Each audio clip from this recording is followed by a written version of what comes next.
In a suburban home, a pair of children go into their parents' bedroom and bounce on the bed. Afterwards, Gerry serves his daughter's pancakes, while his wife Karen instructs Rachel to fetch her inhaler. Gerry observes news footage of riots. Rachel hands Connie her toy before they head out to school. While en route, they engage in a car game to pass the time during a traffic jam. Karen is curious about the unusual number of helicopters flying overhead. Gerry switches on the car's radio. The radio broadcast discusses a rabies outbreak originating in Taiwan. Out of nowhere, a biker shatters the side mirror, prompting Gerry to step out and assess the situation. A blast erupts further down the road. An officer tells Gerry to stay in the vehicle just before he is hit by a truck. Gerry starts following the truck, contemplating that it could be an escape route. The truck collides with another and flips, but Gerry swiftly maneuvers to avert an accident. As Gerry turns to instruct Rachel to fasten her seatbelt, their car gets struck by an ambulance. Gerry helps Connie exit the car first, followed by Rachel. Zombie ruthlessly pursuing and assaulting terrified individuals. A zombie breaks a car's windshield, reaching for the occupants inside. Upon witnessing a man bitten, Karen panics. Gerry urges Karen to flee. He watches as the victim becomes a zombie. Gerry hustles his family into an RV amidst the chaos. A zombie nearly breaches their vehicle. Gerry drives frantically, dodging persistent zombies. They finally reach a road away from the city's core. Rachel suffers an asthma episode, and Karen attempts to soothe her. Karen searches her bag for an extra inhaler while Gerry comforts Rachel. Unable to find the inhaler, Karen wants to drive to a drugstore. Gerry's phone buzzes. Thierry, an old co-worker, is calling. Thierry reveals he too narrowly escaped. Connie stumbles upon a shotgun, which Gerry promptly secures. Thierry informs Gerry of a potential helicopter extraction, promising details within an hour.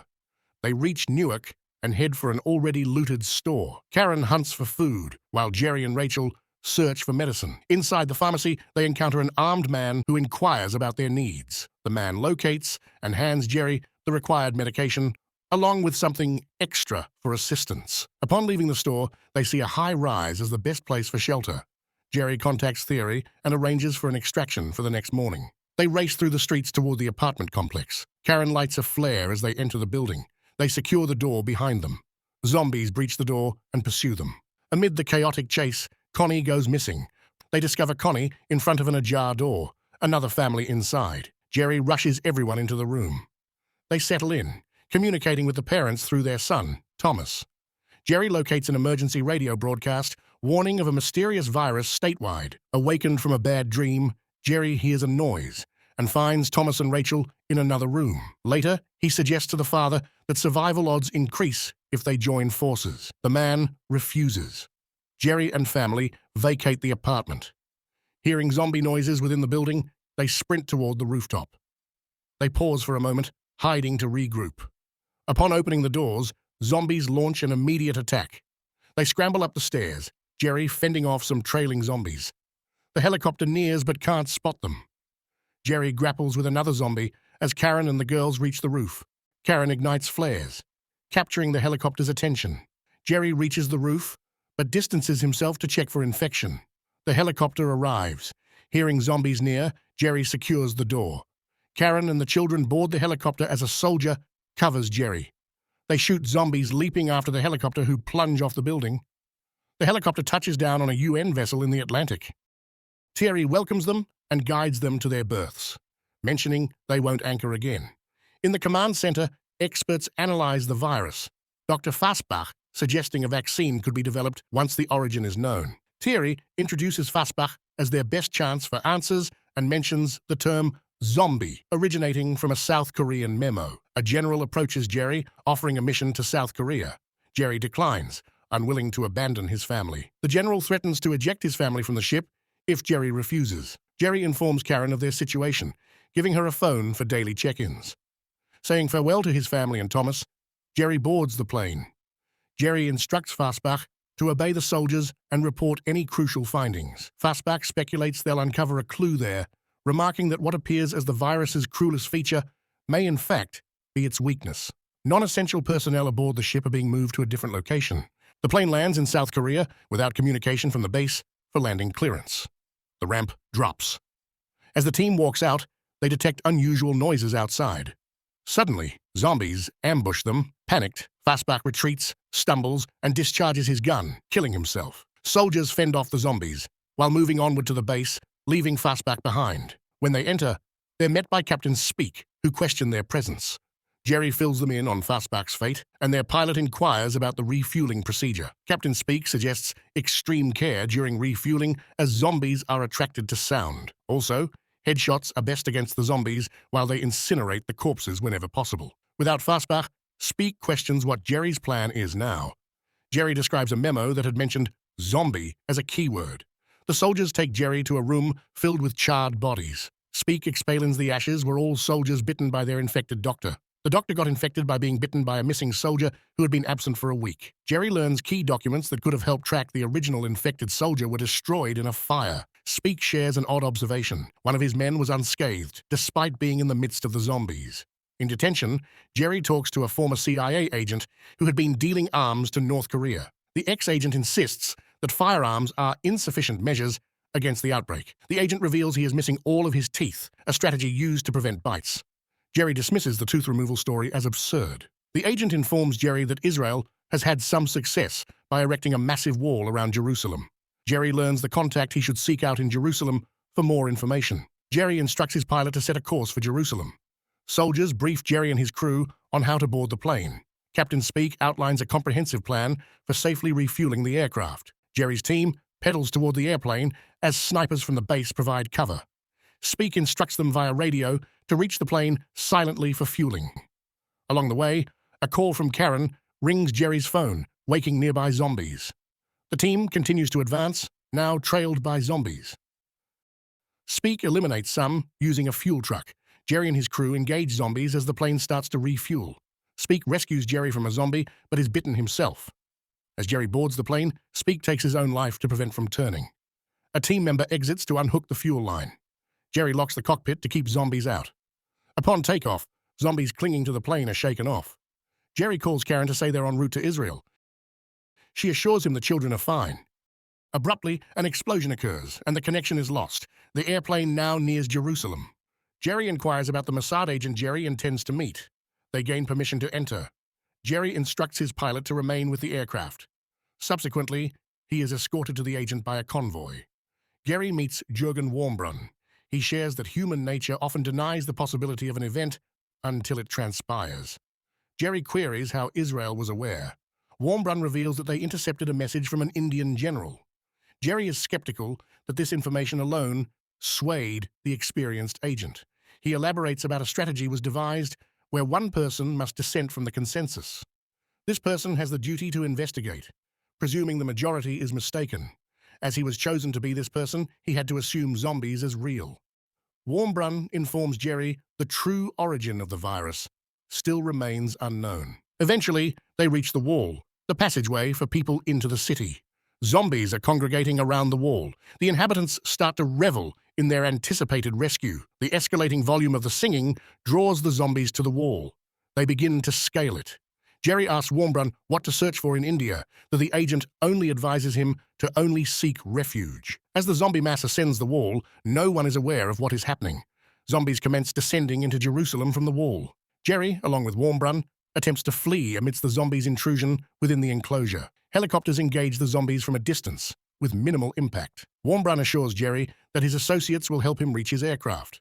The undead progressively infiltrate the city, posing a challenge to the Israeli military. Gerry is part of a fleeing crowd persistently pursued by the zombies until a trooper triggers a grenade. At the same time, Gerry's plane receives notification of the city's breach and the advancing zombies towards the airfield. A zombie mob trails Gerry and his escorting personnel. He sees through a window and witnesses a child being entirely disregarded by the marauding zombies. Gerry's escort party continues to fend off the zombies while he takes cover. More grenades are activated, and Sagan eliminates the final zombie. She sustains a bite during the confrontation. Upon noticing the bite mark, Gerry quickly amputates her hand, hoping to halt the virus's progression. Though Sagan loses a hand, she remains unturned. The remaining survivors dash towards the arriving helicopter. The helicopter becomes overwhelmed by zombies, causing it to crash. As Gerry nears, his pilot panics to depart, and he observes his aircraft already airborne. They intercept another plane preparing for takeoff. Only Gerry and Sagan manage to gain entry through the cockpit. Without a destination, the pilots consult a map as the plane becomes encircled by zombies. The plane manages to ascend just in time. Aloft, Gerry gazes down upon the city, witnessing its devastation by the marauding zombies. Locating some alcohol, He offers it to Sagan. Gerry attends to changing Sagan's dressing. He sanitizes his hands and her wound before redressing her arm. Gerry admitting to Sagan his uncertainty about the success of the amputation. A recollection of Officer Ellis's tale and observations of others unharmed by zombies lead Gerry to a revelation. This prompts Gerry to instruct Karen to quickly locate Theory. Gerry communicates his need to find a nearby research facility. He urgently knocks on the cockpit door, subsequently handing his phone to the pilot. After discussing with Theory, the pilot informs Gerry of their new destination, Cardiff, where accessing a WHO research center is plausible. Gerry becomes aware of a dog barking in the aircraft's rear. When the flight attendant activates the elevator, the canine bolts. She is ambushed by a zombie upon opening the door. Sensing the unfolding chaos, Gerry moves towards the rear. After seeing the carnage, Gerry advises the passengers to maintain silence. In unison, they barricade the door using any available resources. Unfortunately, a passenger's fallen bag draws the zombies' attention. A frenzied onslaught ensues as the undead attack, prompting Gerry and Sagan to engage in combat. A close encounter with a zombie sees Sagan saving Gerry by firing at the creature. Gerry sees and utilizes a grenade from Sagan's belt. Gerry tosses the grenade into the rear of the compartment. The explosion blows a hole into the side of the aircraft, sucking zombies out. The damaged aircraft heads for an emergency landing. Ensuring Sagan is secured, Gerry fastens his seatbelt while facing an assault from a lingering zombie. The pilots brace for collision. The severe impact results in the aircraft breaking apart. Regaining consciousness, Gerry finds himself still strapped in. Gerry notices Sagan's seat is empty. He feels the pain from a shrapnel injury. Gerry frees himself from the seat. After finding Sagan, they make their way to the WHO facility. Meanwhile, news reaches the general on the UN ship about Gerry's plane. The general converses with his commander. He instructs him to remove Karen and the children from the ship. Karen and the girls are taken to a refugee camp. Theory feels bad about this. Upon awakening, Gerry tries to focus on the lights above. He tries to assess the status of his injury. He then notices an unfamiliar face beside him. The stranger confers with another person in a separate room. They both return, inquiring about Gerry's identity. Gerry is presented with his phone. He suggests they use it to ascertain who he is. The call reveals Gerry's survival, surprising Theory. He then introduces himself to the two men as the UN Secretary General, their boss. Theory then updates Gerry on Karen's situation. Following his release from restraints, Gerry reunites with Sagan. Gerry is approached by the principal WHO doctor about his needs. Gerry is then introduced to the rest of the team. Gerry requests access to a highly lethal virus to implement it against the zombies. The team initially rejects the idea, citing zombies' immunity to diseases. Gerry clarifies his intent to use it on humans. Gerry hypothesizes that the zombies' aversion to infecting diseased hosts might be their vulnerability. He postulates individuals avoided by zombies possibly harbor detectable terminal illnesses. These illnesses can act as a camouflage against the zombies. A doctor comprehends Gerry's theory, stating that verification requires a direct zombie encounter. She also reveals their stored pathogens are located within a zombie-infested wing. Another doctor shares that the zombies within the wing are currently inactive and outlines a potential approach. Subsequently, Gerry, Sagan, and the head doctor gear up for a mission to retrieve the virus from the contaminated wing. Gerry and Sagan arm themselves, receiving caution from the doctors against killing zombies, which would agitate the others. Together, the trio cautiously steps into the corridor. The head doctor instructs the team to permanently seal the doors should anything besides them emerge. From a secured wing, the team of doctors observes Gerry, Sagan, and the lead doctor. Gerry takes the lead as they advance through the facility, the lights illuminating their path. Their noise slightly rouses some of the dormant zombies. Reaching a lab, the group manages to enter without drawing the zombies' attention. Proceeding towards the vaults, an accidental noise from bumping a cabinet awakens the undead. Sagan takes down a zombie, which triggers a horde. Gerry diverts the zombie horde. This allows the others to reach the vault, with the majority getting trapped behind a door. Gerry deals with a lone follower effortlessly. Another unexpected zombie surfaces. Gerry takes down this one in the same way. Sagan and the doctor encounter further resistance near the vaults. They both flee with a pursuing group of zombies behind them. Despite the chase, the doors are opened for them by the other doctors. After a struggle, the doors are secured shut. Gerry, eluding the undead, reaches the virus storage vault. All of a sudden, a phone rings. The doctor gives him the passcode to enter the vault. Gerry keys in the code. Upon entering the vault, Gerry gathers as many virus samples as the container can take. Suddenly, Gerry faces a zombie at the door, leaving him with the sole option of self-injection with a virus. He conveys a message for his family to the others, prepares a virus sample, and administers it. Gerry injects himself with a deadly pathogen. Anticipating the virus's effects, Gerry watches the zombie lingering outside the vault. Eventually, he opts to unlock the door, and the zombie enters, not exhibiting any aggression. His strategy proves successful. Gerry, sipping a soda, uses the vending machine to distract and redirect the zombies. The zombies rush towards the noise. Gerry returns to the main facility, unchallenged by the zombies. The medical team administers a vaccine to Gerry. Both Gerry and Segan depart the facility. Gerry embarks on a journey to locate his family, who are eagerly awaiting him. In the meantime, Gerry's innovative solution gains global recognition. The World Health Organization develops a camouflage vaccine, rendering people undetectable to zombies, giving humanity a fighting chance.